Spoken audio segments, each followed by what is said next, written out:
I thought I could do it in 15 minutes, but maybe more fool me, eh? More fool me. I don't think this is going to be 15 minutes, though. Obviously, for those that know, there's a reason why they're 15 minutes long, maximum. I'm not a member of YouTube, or I don't know. I've just started all this shit. It's new to me. And it's all I'm doing these videos because I have the time and there's not a great deal going on during the school terms, so I'm doing this now. And my family and friends are tuning in to these videos occasionally, so we don't have, I mean, I'm still in Asia, they're all the way back in the UK. We don't have conversations like this anyway. So, you know, bearing in mind that I just spent quite a lot of money getting that studio. And remember, this is a room. It's an empty room, and all the walls are concrete, and the ceiling is concrete. Can't just start putting amps in there. You have to you have to get the soundproofing done. So all that was paid for. The labour was paid for. There was had some massive help from a couple of guys. Personal. Well, one of them was a personal friend. He was also an ex-student, and a friend that he introduced, who is an excellent bass player and doing very well for himself, I believe. But, you know, all of these students that I had, they're all the international students, so they're all from money. Varying degrees of money, but none of them are doing badly. Their families are doing well. And some of the families are doing extremely well. But, you know, that's life. So I later found out that the residents, so this would be, so October 2023, the government, the local government, had been trying to push through this technology, the facial scanning devices, that you have to scan your face to be allowed to go into the building that you live in. Imagine being an older person from China who's seen the city they live in, or just the country they live in, to change so much that granny and granddad can't get into their apartment unless they have their faces scanned by a device. And they are told, obviously they would, you know, why? You know, why? That's like they've got keys, right? They've got physical keys that they own and control, just like the old days, like, as it should be. I have a key to the home that I live in. Now, if you've got an electronic device and you can't get in your own home because there's a thing that the government's put there, I don't like that. I don't like that at all, and neither did they. So they'd actually resisted this, the older families. You know, maybe the younger ones were like, yeah, come on, what does it matter? You know, they just have to scan your face before you come in. It's for safety, right? It's for our safety. To which I said, safety from what? Or whom? It's not like the bloody Western countries where there is burglary in China. There are incidents of crime in China. And they aren't reported. They're hardly ever reported. I get that. But, you know, all I can say is from my experience of living there and talking to the neighbours, and because, you know, being a foreigner, it can be like a trophy friend or something, you know, and you get to know your neighbours and whatnot. And as I say, I did have a certain level of Chinese. And the other foreigners as well. Some of them had better Chinese than me, and they would give me the lowdown. You know, do you know what's going on? Have you heard about this? So these older people, residents of I think it's probably the whole of China, they didn't like this idea. They didn't want a face scanner on the entrance to their building. It's not necessary. They're not worried about security. They're not worried about safety. Who is worried about this? The government are worried about it. Why are you worried about it? They're not worried about it either. But they want to implement this technology. They want this technology to be rolled out. I mean, coupled with the gazillions of freaking cameras everywhere. What's all this about? Countries of the planet, why do you feel this is so necessary? It wasn't necessary 50 fucking years ago or 40 years. Is there something coming down the line that these governments know about? And that's why they need all these cameras. Because that's what it feels like. You know, maybe those in the know, there's a practical, justifiable reason why there's so many cameras, CCTV, in our countries. I'm not going to know about it until it's too late, and neither are you. It'll be too late when we realise. Why am I coughing? Fucking AC. Bloody AC. Air conditioner. So the bottom line is, folks, I'd lost my job.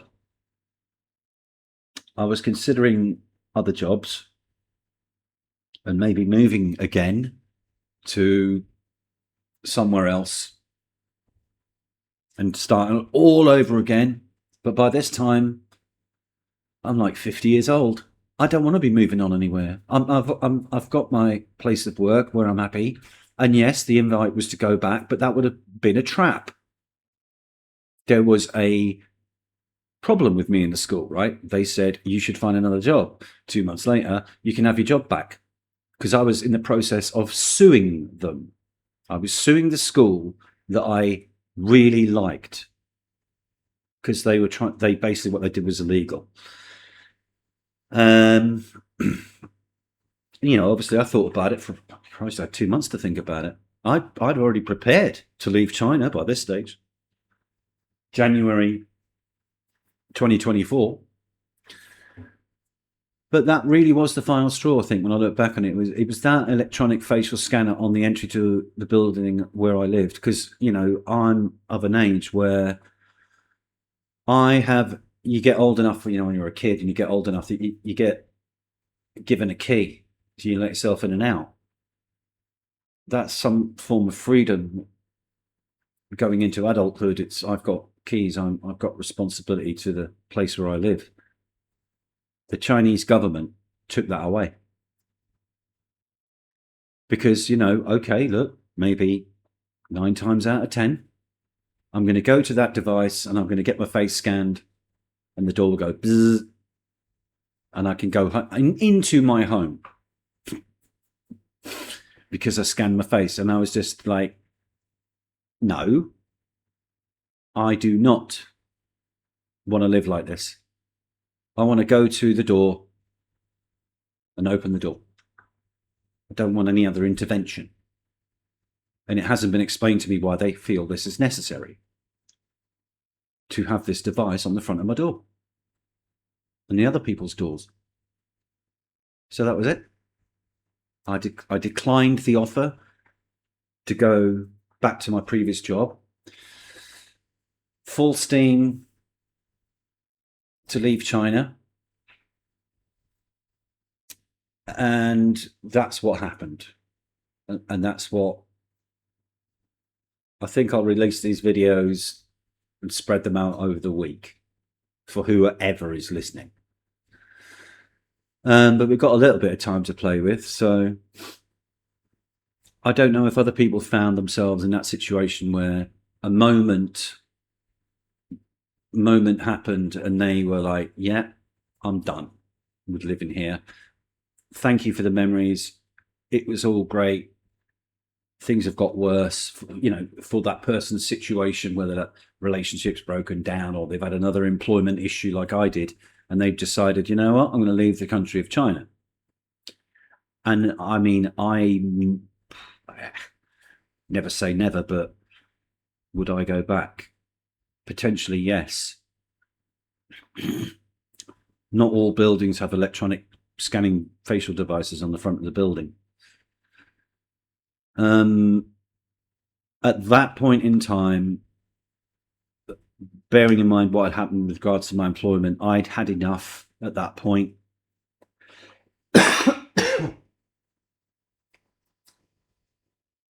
What is this all about? What's it all about? For fuck's sake.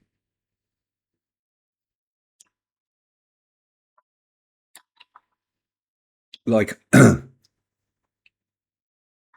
know what this is about. It's about me talking to myself consistently for about what is now half an hour. Because I don't generally just talk and talk and talk and talk for half an hour. So, unfortunately, that was the end of the Chinese adventure. Oh, I know. I'll talk about the other things about living in China. So, if you're from the UK, there's a cost of living factor to consider. How much money I make and how much are my outgoings. Well, I can tell you, and this is still the case to today, if any of your younger types or fresh out of uni, fuck all experience, probably in the education sector, teaching sector, because you can't work in China unless you're a contractor or you're going to stay there for a while on a 1-year visa because you're going to go and work as a teacher. If they're of any age, because the education sector is completely fucked. It's completely sold its soul. It is sold out. Education is totally corrupt. It's been monetized, basically, full on monetized, which means cost cutting. Because you see, education and like business, they cannot be friends because they are, what's the thing? Conflicting values. They have conflicting values. Business is business. Buy something cheap, sell it for more. Fair enough. Got it. Don't have a problem with that. You shouldn't apply that to education, which is somewhat sacred, in my opinion. And you shouldn't sell it. Come and get your English here, 10% off your English. Excuse me, that's the language of a nation. It's not for sale, you fucktard. How dare you? Any of you, organisations, profiting off the language of another country. Sorry? But there you go. Education is for sale. I tell you what, it's the Americans I blame. They fucking started it. Sorry, bad language. They came up with a concept of a bloody... The word academy only applies to fucking sports. Tennis academy, football academy, whatever.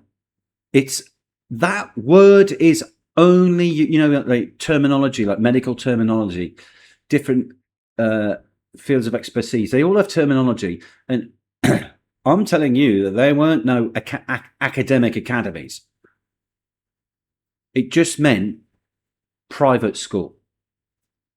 They called it an academy or some other bullshit corporate terminology. But at that point, folks, it means education for sale. Corners will be cut. Concerns about profits. Shareholders will be the priority, not the education. So that's the education sector in a nutshell, in my opinion. And that's also the end of China, when it's time to go or whatever I've called it.